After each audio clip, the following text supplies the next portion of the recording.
Welcome to Jessie's kitchen. Hi friends, எல்லாரும் நல்லா இருக்கீங்களா? ஓகே ஃப்ரெண்ட்ஸ், நம்ம இன்னைக்கு ஹோட்டல் ஸ்டைலில் அருமையான டேஸ்ட்டில் ஒரு சூப்பரான சாம்பார் தாங்க செய்ய போகிறோம். இந்த சாம்பார் இட்லி தோசைக்கு அட்டகாசமாக இருக்குங்க. இந்த சாம்பார் செய்யறதுக்கு 10 நிமிஷம் கூட ஆகாது. ரொம்ப ஈஸியாக செய்திடலாங்க. இந்த சூடான இட்லி கூட நல்ல சூடான சாம்பாரை சேர்த்து நல்லா இது போல் நல்ல சாம்பாரில் பெரட்டி விட்டு சாப்பிடும்போது ரியலி செம்ம டேஸ்ட்டாக இருக்குங்க. இட்லி காலி ஆகுதோ இல்லையோ சாம்பார் காலி ஆகிடும். ரொம்ப சூப்பராகவே இருக்கும். வாங்க எப்படி செய்யலான்னு பார்க்கலாம். ஃபஸ்ட்டு நம்ம இது போல் ஒரு குக்கரில் 1 கப்பு துவரம் பருப்பு சேர்த்துக்கலாம். இந்த பருப்பு கூட தண்ணி சேர்த்துட்டு நல்லா 2-3 முறை நல்ல கைகளை விட்டு பிசைஞ்சு வாஷ் பண்ணிவிட்டு இது கூட 1/2 கப்பு ஃப்ரெஷ்ஷான தண்ணி சேர்த்துக்கலாம். இது கூடவே 1/2 டேபிள் ஸ்பூன் மஞ்சத்தூள் சேர்த்துக்கலாங்க. கொஞ்சமாக பெருங்காயத்தூள் சேர்த்துக்கலாம். ஒரு 1 டேபிள் ஸ்பூன் அளவு சேர்த்துக்கலாம். இந்த பெருங்காயத்தூள் சேர்க்கறதுக்கு மிஸ் பண்ணிடாதீங்க. இது கூடவே 1 டேபிள் ஸ்பூன் எண்ணெய் சேர்த்துக்கலாங்க. இது போல் நம்ம பருப்பு கூட எண்ணெய் சேர்த்து வேக வைக்கும்போது பொங்கி வராமல் பூ போல் அழகாக வெந்து வருங்க. இப்போ இது அப்படியே விசில் போட்டு 3 விசில் விட்டுக்கலாம். இது வேகிற டைமில் ஒரு மிக்ஸி ஜாரில் 2 பெரிய சைஸ் தக்காளிகளை கட் பண்ணி சேர்த்துக்கலாம்.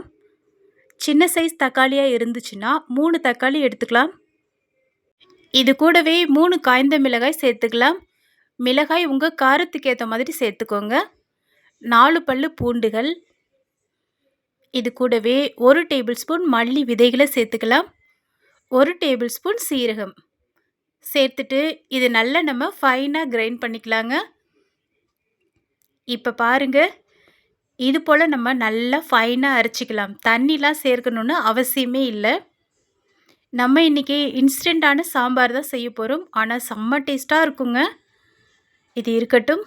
இப்போ பருப்பு பார்க்கலாங்க. பருப்பு நமக்கு நல்லா பூ போல் சூப்பராக வெந்து வந்திருக்குல்ல, குழைவாகவும் இல்லை. இப்போ மத்து வச்சு இது போல் நம்ம 1 பாதியாக மிக்ஸ் பண்ணி கொடுத்துக்கலாம். இது ரொம்ப குழைவாக நம்ம மசிக்க வேணாங்க. இப்போ காமிக்கிறேன் பாருங்கள். இது போல் அங்கங்கே ஒன்று தெரியணும். இது இருக்கட்டும். தாளிக்கிறதுக்காக கடாயில் ஆயில் சேர்த்துக்கலாம். இந்த ஆயில் நல்லா சூடாகட்டும். இது நல்லா சூடான பிறகு 1 டேபிள் ஸ்பூன் கடுகு சேர்த்துக்கலாம். இது கூடவே 1/2 டேபிள் ஸ்பூன் உளுத்தம்பருப்பு, 1/2 டேபிள் ஸ்பூன் சீரகம் சேர்த்துக்கலாம். இது பொரிந்த பிறகு 4 காய்ந்த மிளகாய், 1 கொத்து கருவேப்பிலை இலைகளை சேர்த்துக்கலாம். சேர்த்துட்டு கரண்டிகளால் இது போல் லைட்டாக மிக்ஸ் பண்ணி கொடுத்துக்கலாம். இப்போ இது கூட 2 பெரிய வெங்காயத்தை இந்த மாதிரி நம்ம கட் பண்ணி சேர்த்துக்கணுங்க. அப்போ தான் பார்க்குறதுக்கு ஒரு டிஃப்ரெண்ட்டாக பார்க்க நல்ல லுக்காக இருக்கும். ரொம்ப பொடிசாக கட் பண்ண வேணாம். இது போல் நீங்கள் கட் பண்ணி சேர்த்துக்கோங்க. இப்போ இதை நம்ம நல்லா வதக்கி விட்டுக்கலாம். ஃப்ரெண்ட்ஸ், இது ரொம்ப வதங்கணும்னு அவசியம் இல்லை. அது பார்க்குறதுக்கு நல்லா ஷைனிங்காக கண்ணாடி பக்குவத்தில் வதங்கினா போதுங்க. இப்போ பாருங்கள், இந்த பக்குவத்தில் நமக்கு வதங்கினா போதும். இப்போ ஆல்ரெடி நம்ம தக்காளி மசாலாலாம் கிரைண்ட் பண்ணி வைத்தோம் பார்த்தீங்களா, அந்த விழுதுகளை இது கூட சேர்த்துக்கலாம். இது நல்லா பச்சை வாசனை போகும் வரை வதக்கி விட்டுக்கலாங்க.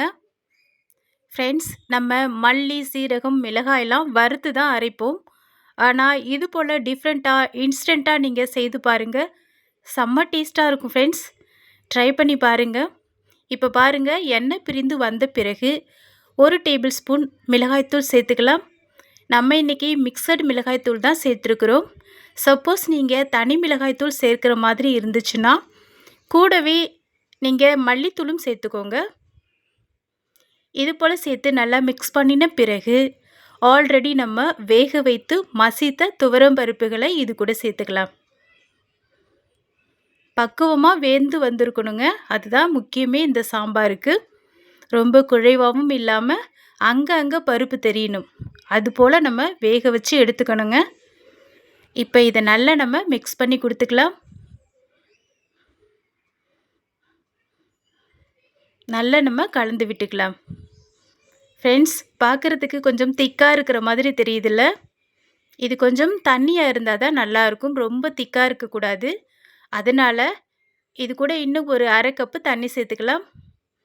ரொம்ப தண்ணியாவும் இருக்க வேணாங்க. அளவு பார்த்து நீங்க சேர்த்துக்கோங்க. இது போல சேர்த்துட்டு கூடவே கல்லுப்பு சேர்த்துக்கலாம்.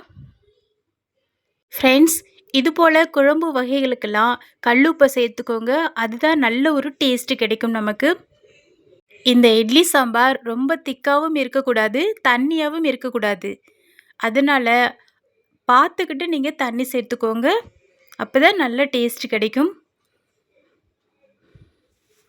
இப்போ இதை அப்படியே நம்ம மூடி போட்டு ஒரு கொதி வரும் வரை வெயிட் பண்ணலாம்.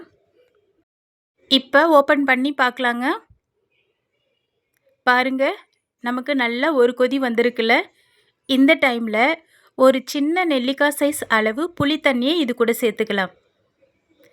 ஃப்ரெண்ட்ஸ், பொதுவாக இட்லி தோசைக்கெலாம் இது போல் சாம்பார் பண்ணும்போது புளிப்பு சுவை அதிகமாக இருக்கக்கூடாது.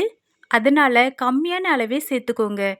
இப்போ இதை அப்படியே மூடி போட்டு கொதிக்க வைத்து 5 நிமிஷத்துக்கு பிறகு ஓப்பன் பண்ணி பார்க்கலாம்.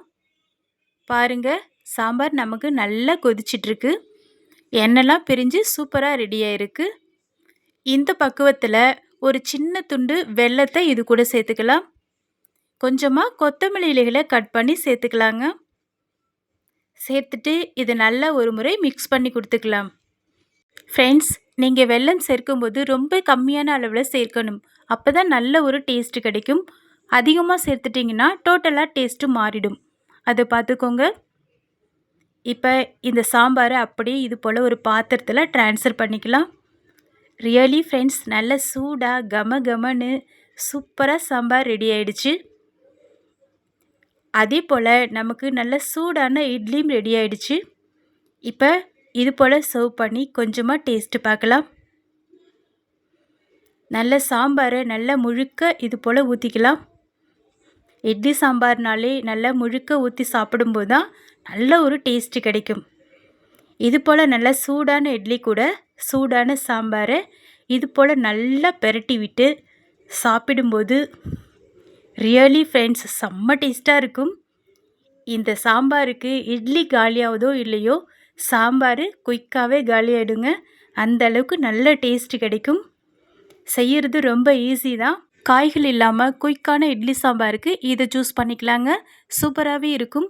இது போல் இன்னும் என்னுடைய வீடியோக்கள் பார்க்க என்னுடைய லிங்க்கை ஓப்பன் பண்ணி செக் பண்ணி செய்து பாருங்கள். இதுவரை என்னுடைய வீடியோவை பொறுமையாக வாட்ச் பண்ணதுக்கு ரொம்ப தேங்க்ஸ். இப்போ வீடியோ பார்த்துட்ருக்கிறவங்க சப்ஸ்கிரைப் பண்ணாமல் இருந்தால் சப்ஸ்கிரைப் பண்ணி பெல் பட்டனை கிளிக் பண்ணி ஆள் கொடுத்துக்கோங்க. மறக்காமல் கமெண்ட் பண்ணுங்கள். Okay friends, thank you. நெக்ஸ்ட் வீடியோவில் பார்க்கலாம். பாய்.